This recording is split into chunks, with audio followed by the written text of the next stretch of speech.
Good morning everyone, welcome to my channel Shilpa's daily life. আমার এই নতুন ব্লগে তোমাদেরকে জানাই অনেক অনেক ওয়েলকাম আর অনেক অনেক ভালোবাসা।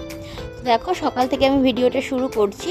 সকালবেলা ফ্রেশ ট্রেশ হয়ে চলে এসেছি বিছানা গোছাতে। তো যেহেতু এখন হালকা ঠান্ডা হালকা গরম আর কি, মাঝে মাঝে বৃষ্টি হয়, রাত্রির দিকে একটু ঠান্ডা লাগে ফ্যান চালিয়ে ঘুমালেও, তো সেই জন্য চাদরটা গায়ে দিতেই লাগে। চাদরটা ভাঁজ করে রেখে দিলাম।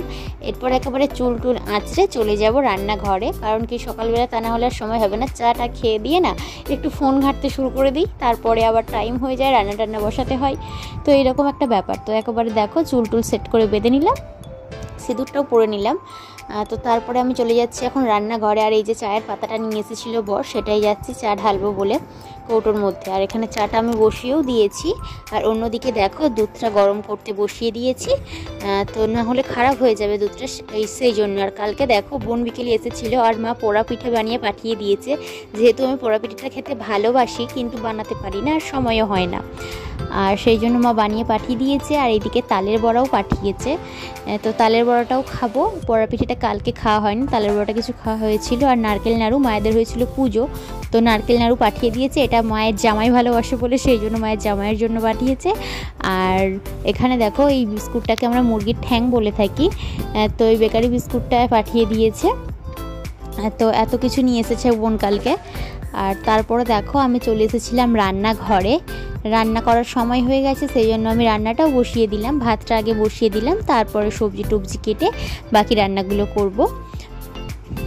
চলো তোমরা ভিডিওটা দেখতে থাকো।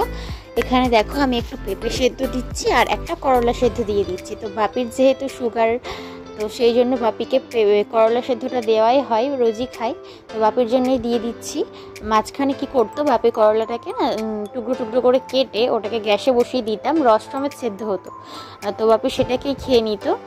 আর এখন আবার ইদানিং ভাতের মধ্যে সেদ্ধ করতে বসাচ্ছি। আর চলো রান্নাটা হয়ে গেছে।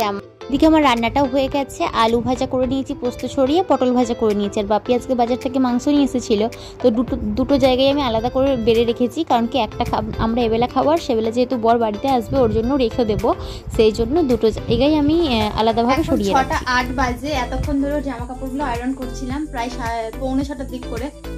তো হয়ে গেছে 3টে, আর একটা তুলে রেখেছি 4টে। তো এগুলো আপাতত তুলে রাখি আর ছাদে যাই, ছাদে গিয়ে জামা কাপড়গুলো মেলাচ্ছে, সেগুলো তুলে নিয়ে চলে আসি। অনেকটাই সন্ধ্যা হয়ে গেছে, যেহেতু বর আজকে বাড়ি আসছে। জামা কাপড়গুলো 15 দিন ধরে আয়রন করে নিয়ে ফেলে রেখে দিয়েছিলাম, আজকে করে রাখলাম, নাহলে এসে বকা খেতে হবে। তো চলো কাজ করে নিই। তো এটা হচ্ছে রবিবার দিন সন্ধ্যাবেলার ভিডিও। সন্ধ্যাবেলা দেখো চা আরে খেয়ে বেরিয়ে পড়েছি আমি আর বর আমার বাবার বাড়িতে যাব বলে, যেহেতু 15 দিন হয়ে গেছে বাবার বাড়িতে যাওয়া হয়নি। পপি বলছিল আজকে আয়, তো সেই জন্য বলেছিল সকালবেলা যেতে, সকালবেলা বেরোয়নি, এই বিকেলবেলা মানে সন্ধ্যে দিক করে যাচ্ছি। আর সন্ধ্যে মানে অনেকটাই সন্ধ্যা হয়ে গেছে। আর আজকে দেখো এলাচটা ছিটকে আমার যে এই কপালে যে দাগটা হয়ে গেল সেটাই দেখাচ্ছি। দাগটা অনেকটাই বসে গেছে, মা বলবে তুই আবার পুড়েছিস। মায়ের বাড়িতে চলে এসেছি। আর এখানে মা দেখো আজকে পিঠে টিঠে বানিয়েছিল। পাটিসাপটাটা যেহেতু আমার বর ভালোবাসে, পাটিসাপটাটা মা বানিয়েছে। আর হচ্ছে নারকেলের পুর দিয়ে পিঠেটাকে ভাজা হয়েছে, তালফুলুরি বানিয়েছে, চিপস পাঁপড় ভাজা। আর এই যে রাই বেবি, ওর সাথে আমি একটু গল্প করছিলাম।